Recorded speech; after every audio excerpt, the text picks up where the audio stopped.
आज हम बनाएंगे Kashmiri style recipe gushtaba. Normally gushtaba mutton के साथ बनाया जाता है, पर हम बनाएंगे चिकन के साथ। तो चलिए शुरू करते हैं। सबसे पहले ले ताजा चिकन का कीमा। यहाँ मैंने बोनलेस चिकन को मिक्सी में पीस लिया है।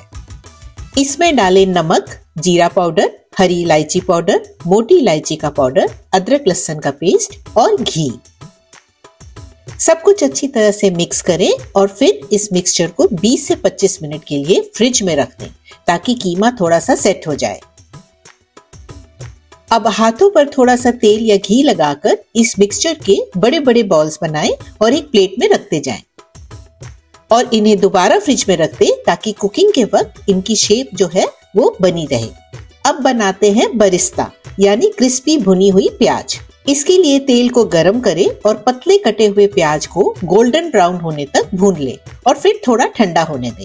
फिर इसे थोड़ा क्रश करके रख लें और सबसे जरूरी जो बचा हुआ तेल है उसे भी रखें, जिसे हम बाद में यूज करेंगे। अब बना लेते हैं यखनी यानी मसालेदार ब्रॉथ। एक गहरे पतीले में पानी डालकर उसे उबाल लें और फिर उसमें डालें दालचीनी, इलायची, जीरा, सौंफ, लौंग, तेज पत्ता, चक्रफूल, जावित्री, अदरक, लहसुन की कलियां और सौंठ।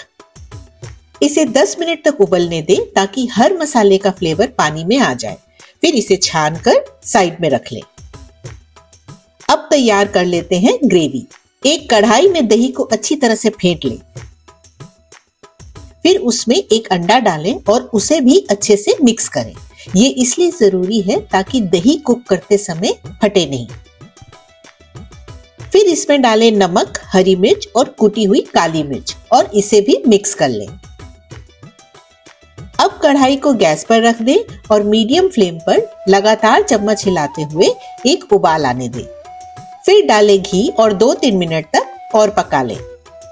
अब डाल दें तैयार की हुई यखनी और 4-5 मिनट तक मीडियम आंच पर उबलने दें।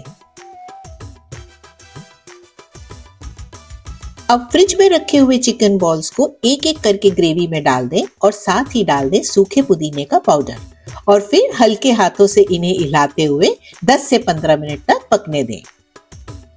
अब डाल दें क्रश किया हुआ प्याज यानी बरिस्ता और बचा हुआ प्याज वाला तेल।